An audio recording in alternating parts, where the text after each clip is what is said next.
And the five choices I'd choose to remake. Um, the first one was when I was 18. I had quite a bit of money from I got it left by a rich aunt, and I basically just wasted it on drink and things I didn't need and friends who are not around now. So I wish I could go back and remake the choices I made then and have the money and spend it on something that I actually wanted rather than what I thought I did at the time.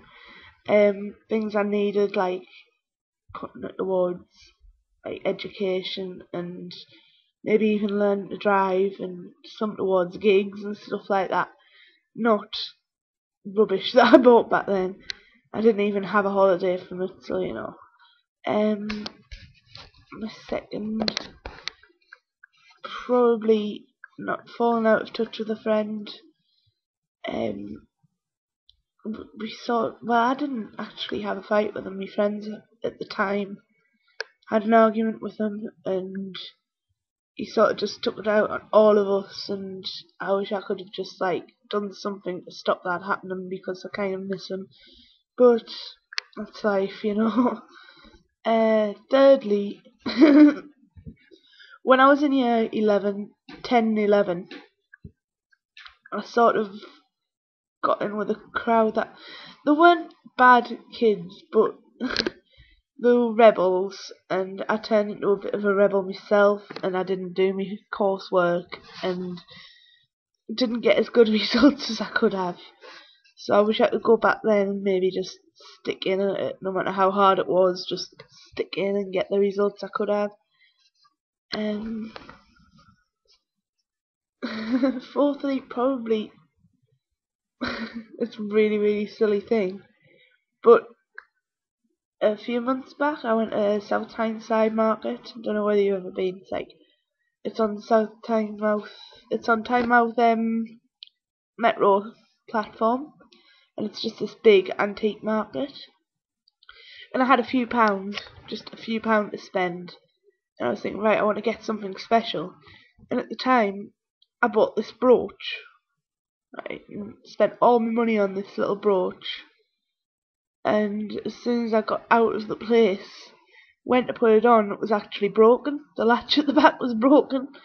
So I wish I could have gone back then and actually checked it, or just not bought the brooch and bought something else that might have been some use.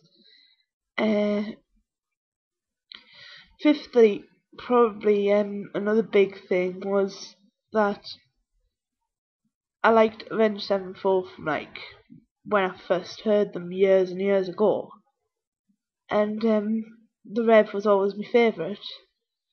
And I had the opportunity to go and see them a couple of years back when they played the Taste of Chaos, and I think I chose to go and see another gig instead, and I've always sort of regretted that because I never got to see them with the Rev, and maybe I might have even met them if I had, so that kind of bugs us a bit.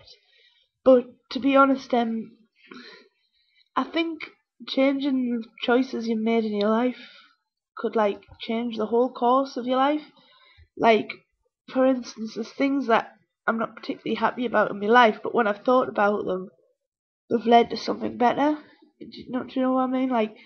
There'll be somebody I've met who's really hurt us, but because I've met them, I've met somebody else who actually means a lot to us. Or I've getting into a band because of them, and that's more important, you know. So I think there's a reason for everything happening in your life and every choice you make. So I don't know whether I'd actually thinking of that, whether I'd actually change anything at all, because this is the way my life is. This is the way I've chose. That's the path I've taken, and things are as they are now because I took them paths. You know, so I probably thinking about probably wouldn't change anything. I'm not saying my life's perfect because it's not, but who knows who'd be lacking from my life and what would be lacking from my life if I'd made different choices, you know? Anyway, yeah, that's my answer. Bit philosophy. I can't say that word. It's, yeah. Okay, I'm gonna do the next video now because I just lost it now.